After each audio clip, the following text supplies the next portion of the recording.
Hello dear students, welcome back to my channel physics SPC. Electric charges and fields का एक question. A charge capital Q is enclosed by Gaussian spherical surface of radius capital R. If the radius is doubled, then the outward electric flux will be doubled, increase 4 times, be reduced to half, remains the same. देखते हैं solution. सबसे पहले एक diagram बनाते हैं जो question में कहा है कि एक गॉसियन स्पेरिकल सरफेस है, रेडियस आर है। तो गॉसियन स्पेरिकल सरफेस बना लो आप। एक ये मैंने गॉसियन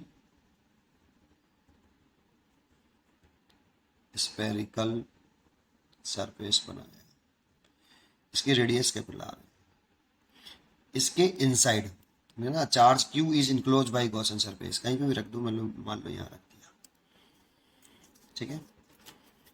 तो अब कह रहा है if the radius is doubled then the outward electric flux will be. अगर रेडियस इसके डबल कर दें तो आउटवर्ड इलेक्ट्रिक फ्लक्स पे क्या इफेक्ट पड़ेगा। तो according to Gauss law, according to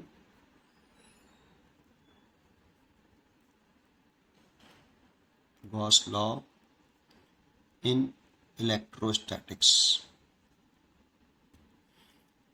electric flux passing through any close surface, integration E vector dot D A vector equal to 1/epsilon naught into net charge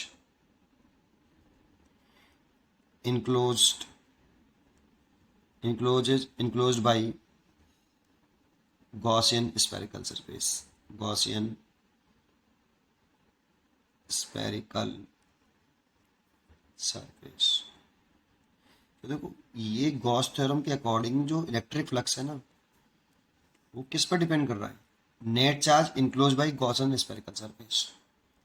किससे independent है ये Gauss law. Electric flux, shape and size of Gaussian spherical surface and charge की position से भी independent है।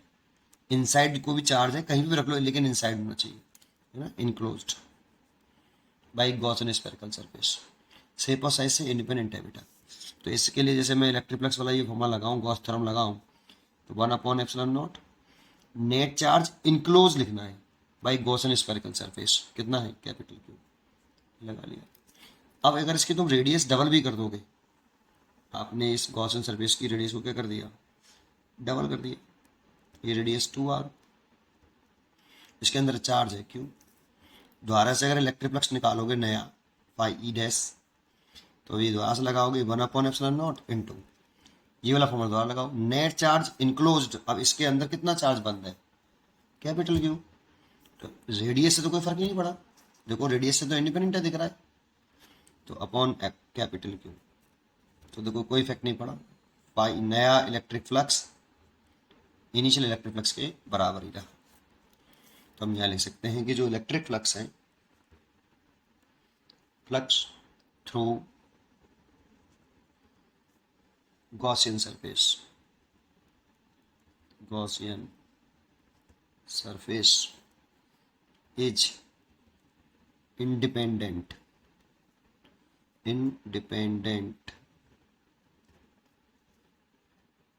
of its shape and size, shape and size।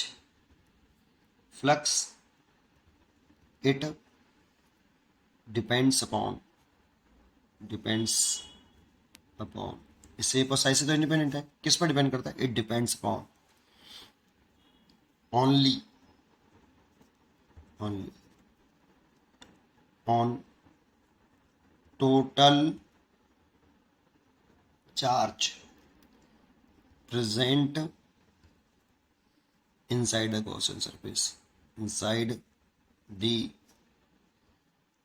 Gaussian surface लिख दो, inside Gaussian surface। It मतलब electric flux depends upon only on total charge present inside the Gaussian surface. अगर ये पता है तो आप डायरेक्टली लिख सकते थे remain same, remain the same, correct choice. पढ़ते रहिए और खुश रहिए। Thank you.